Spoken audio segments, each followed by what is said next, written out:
Hi everyone, it's Laura here again, and I've got a moderately successful nail art design to share with you guys today.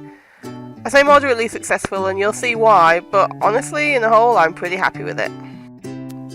Starting off with a protective base coat, which I'm kind of hoping will smooth out some of the bumps and stuff in my nails.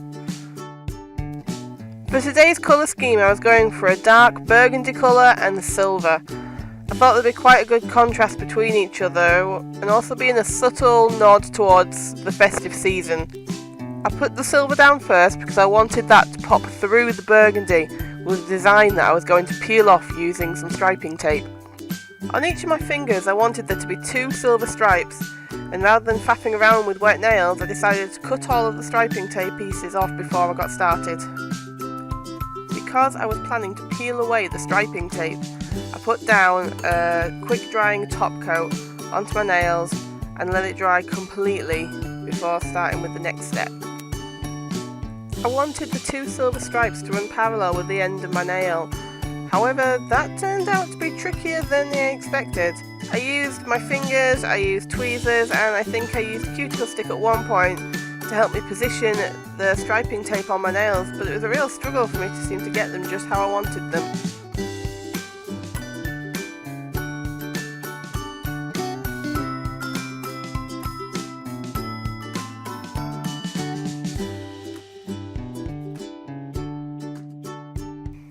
Once I'd put the striping tape on each of my nails, I got out my next colour. This was a really deep burgundy colour and it went on really thick. I was quite surprised at how thick it was.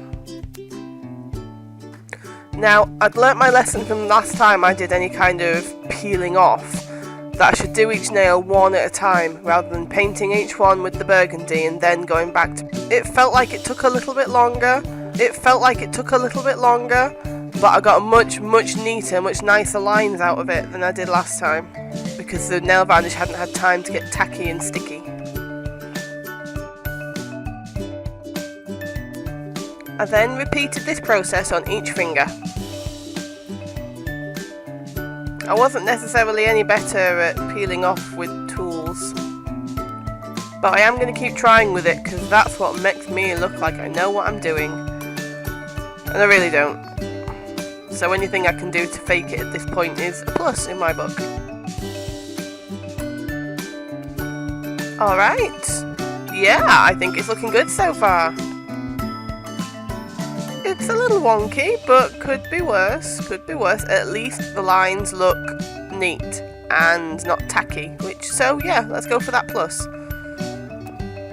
Before I got onto the next stage and the last part of my design, I decided to add a hollow top coat.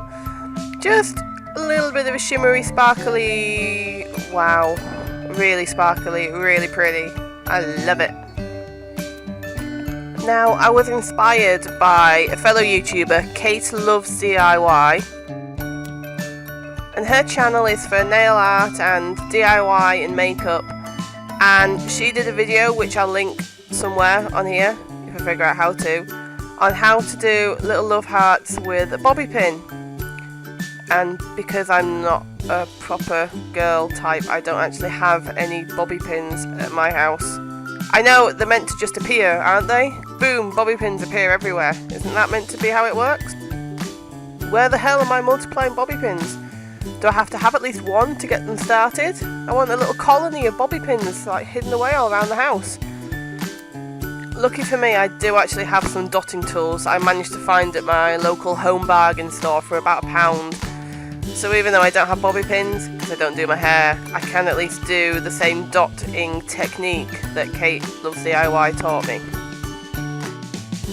And if it's not very clear how I'm doing it here, I'm doing the 2 dots for the top of the heart first, one for the bottom of the heart, and then filling in the middle. Kate explains it better. And once all my hearts were complete and everything was completely and totally dry so I don't smudge, I added a final glossy thick top coat.